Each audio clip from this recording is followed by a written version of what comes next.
ഇപ്പോൾ നിങ്ങൾ കാണുന്ന ആ സ്കോർപിയോ എന്റെ ആൾക്കാരുടേതാണ്. അത് പക്ഷേ നിങ്ങളെ വാച്ച് ചെയ്യാൻ വേണ്ടി മാത്രം. എന്റെ ഏജന്റ് കടൽ മാർഗം വരും. പണം അയാൾക്ക് കൈമാറി 1 മണിക്കൂറിന് ശേഷം നിങ്ങൾക്ക് എന്റെ കോൾ വരും. അതുവരെ നിങ്ങൾ അവിടെ നിന്ന് മൂവ് ചെയ്യരുത്.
വൈപ്പിനടുത്താണ്.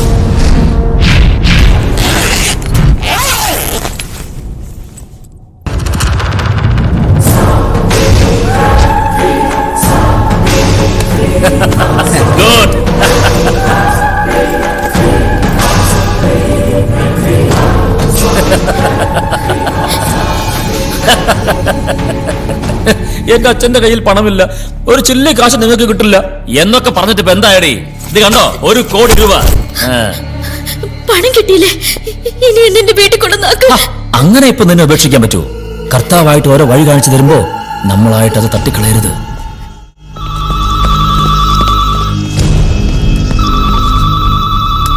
ഹലോ, പണം കിട്ടി. പെൺകുട്ടി, എന്റെ ഡിമാൻഡ്സ് കഴിഞ്ഞിട്ടില്ല. This is cheating.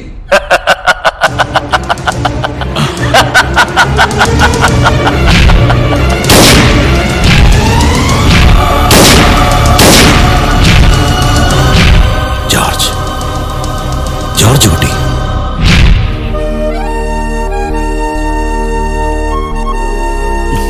ഞാനും കണ്ടത്. നമസ്കാരം. നമസ്കാരം. ഇതാണ് പയ്യൻ.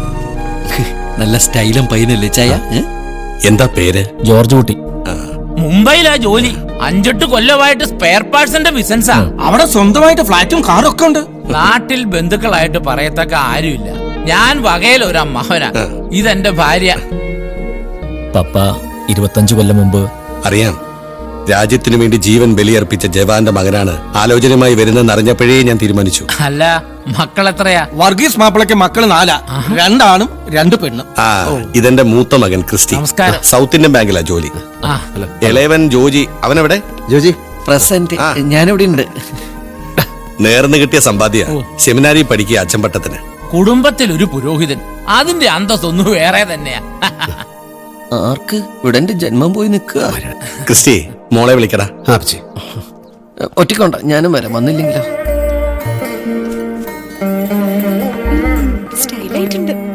നീ പറയടാ. ഇത്രയൊക്കെ ഒരുങ്ങിയാ മതി കേട്ടോ.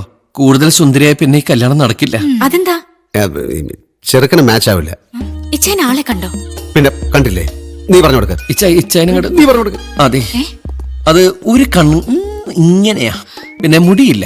കാക്കക്കർമ്മനാണെങ്കിലും ചുണ്ടിന് നല്ല ചോപ്പുണ്ട്. പിന്നെ നടക്കുമ്പോഴുള്ള മുടന്നുണ്ടല്ലോ. ഇച്ചേത് ആക്സിഡന്റിൽ വന്ന പോളിയാണോ അതോ? ആക്സിഡന്റിലല്ലേ ചെവി പോയത്? പിന്നെ എന്തായാലും പൂത്ത കാശ. അതുകൊണ്ട് അപ്പച്ചൻ കല്യാണത്തിന് വാക്ക് കൊടുത്തത്. നീ വിഷമിക്കണ്ട മോളെ, വിധിച്ചതല്ലേ നടക്കൂ. ഇച്ചയ, എന്താ ഇത് വല്ല കുട്ടികളെ പോലെ? ഇദ്ദേഹം എന്റെ അനിയനാ, കൊച്ചുതോമ, വില്ലേജ് ഓഫീസറാ. ഞാൻ മിലിറ്ററിയിലായിരുന്നപ്പോ അമ്മയില്ലാത്ത എന്റെ 4 മക്കളെയും കല്യാണം പോലും കഴിക്കാതെ പൊന്നുപോലെ നോക്കി വളർത്തിയത് ഇവനാ.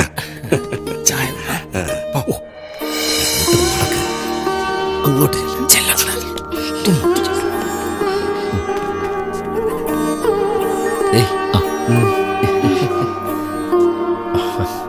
നോക്ക്. ചക്കനെ സൂക്ഷിച്ചു നോക്ക്. നോക്കാൻ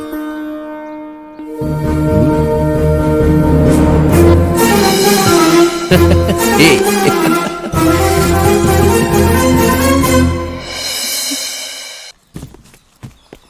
നിനക്ക് പ്രമോഷൻ ആയെന്ന് കേട്ടപ്പോ സന്തോഷം തോന്നി. പക്ഷേ പോസ്റ്റിംഗ് ബോംബെയിലാണെന്ന് അറിഞ്ഞപ്പോ ഈ പ്രമോഷൻ വേണ്ടെന്ന് വെച്ചാൽ യാത്ര ഒഴിവാക്കായിരുന്നല്ലേ തോമ? നിന്നെ പിരിഞ്ഞിരിക്കാനുള്ള വിഷമം കൊണ്ട് പറയുന്ന അച്ഛൻ. ദേ ഒരു പട്ടാളക്കാരൻ നിസ്സാര കാര്യത്തിന് തളരാൻ പാടില്ല. 2 വർഷം കഴിഞ്ഞാൽ എനിക്ക് ഇങ്ങോട്ട് തന്നെ തിരിച്ചു വരാമല്ലോ, ബ്രാഞ്ച് മാനേജറായിട്ട്. ഇച്ചായ ഇത് കണ്ടാ, ഈ കുടുംബത്തിലുള്ള സകല വട്ടിയും ചട്ടിയും മുഴുവൻ മുംബൈക്ക് കയറ്റിവിടെ ഇവള്. അയ്യോ ഇതെല്ലാം അത്യാവശ്യം വേണ്ട ചില വീട്ടു സാധനങ്ങളാ. എന്തിനാ മോളെ ഇതൊക്കെ? താമസ സ്ഥലം ശരിയാണെന്ന് പറഞ്ഞാൽ ഞാൻ ജെസ്സിയുടെ ഫ്ലാറ്റിലല്ലേ. എന്റെ ഇജായ ഇതെല്ലാം ചേച്ചിക്ക് കൊടുക്കാനുള്ളതാ. നീ വണ്ടിയിലോട്ട് ട്രെയിൻ എന്റെ പാട്ടിന് ഏ? സമയമായിരുന്നു. പോയിട്ട് ആ. പിന്നെ ഇച്ചായ സോഫിയ കാണാനുള്ള സമയത്ത് മറക്കണ്ട. അപ്പച്ചി കേട്ടിട്ടില്ല? ആ അപ്പച്ചൻ കേട്ടു. ഓ, ഇവന്റെ കല്യാണം നിന്റെ കാർമ്മികത്വത്തിൽ നടത്തണമെന്നാ എന്റെ ആഗ്രഹം. എന്റെ കർത്താവേ, ലോകത്ത് എവിടെ പള്ളിപ്പെരുന്നാളുണ്ടെങ്കിലും കോഴിക്ക് കിടക്കപ്പുറത്തില്ല എന്ന് പറഞ്ഞ പോലെ അപ്പച്ചൻ ഇങ്ങനെ ഓരോന്ന് ആഗ്രഹിച്ച് പ്രാർത്ഥിച്ച് നേർന്ന് ഞാനൊരു നേർച്ച കോഴിയെ പോലെയായി. ആ, പിന്നെ ചയ മുംബൈയാണ്. ഒരുപാട് ഡിസ്കോത്തിക് ബാറുകളും റെഡ് സ്ട്രീറ്റ് ഉള്ള നാടാണ്. Control yourself, be a man, okay? നിനക്കെങ്ങനെ അറിയാം അവിടെ റെഡ് സ്ട്രീറ്റ് ഉണ്ടെന്ന്? സെമിനാരിൽ പഠിപ്പിച്ചിരുന്നു. എന്ത്? പാപത്തിന്റെ വഴിയാണ്, ആ വഴിക്ക് പോകരുതെന്ന്. എന്നാടാ പോടാ.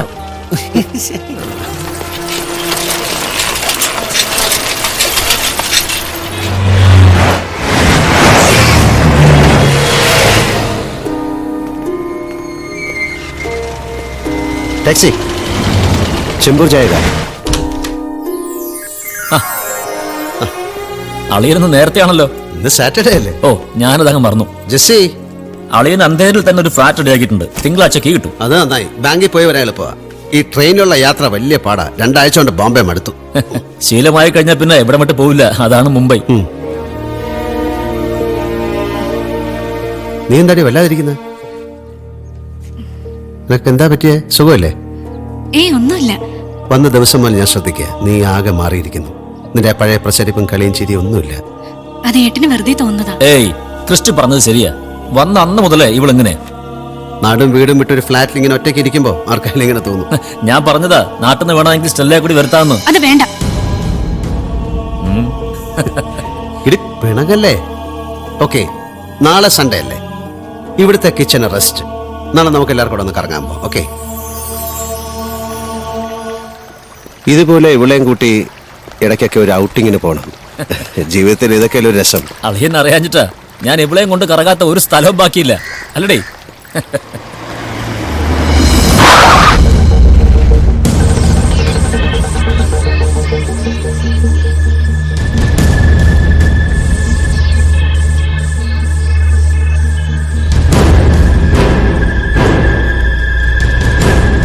चलो रे, पंछी खड़ा है.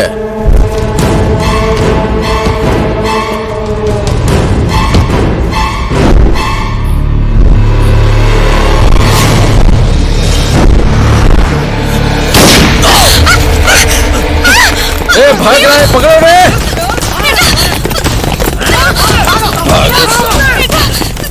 നീ ഫ്ലാറ്റിലോട്ട് പോകോ. നീ ഫ്ലാറ്റിലോട്ട് പോകാൻ.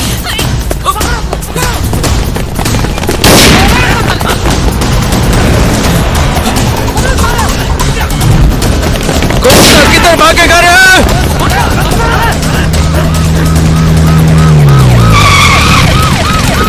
Control room.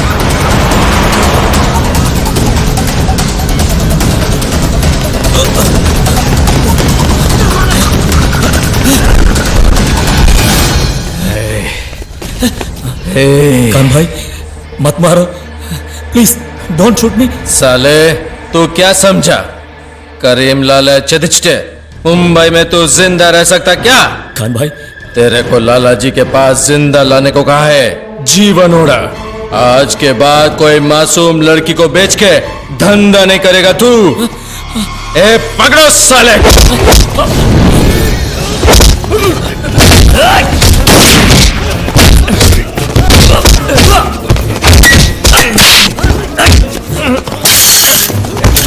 Don't move! Don't move! Don't move!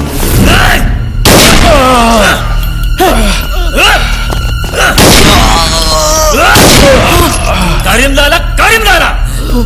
അവന് വേണ്ടി നിനക്കൊക്കെ ചാവണ യോഗം.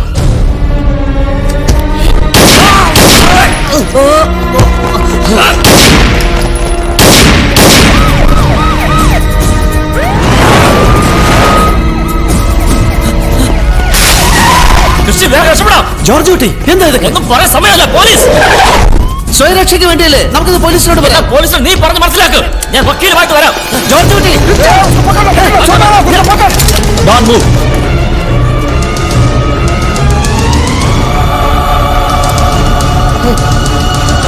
ഞാനല്ല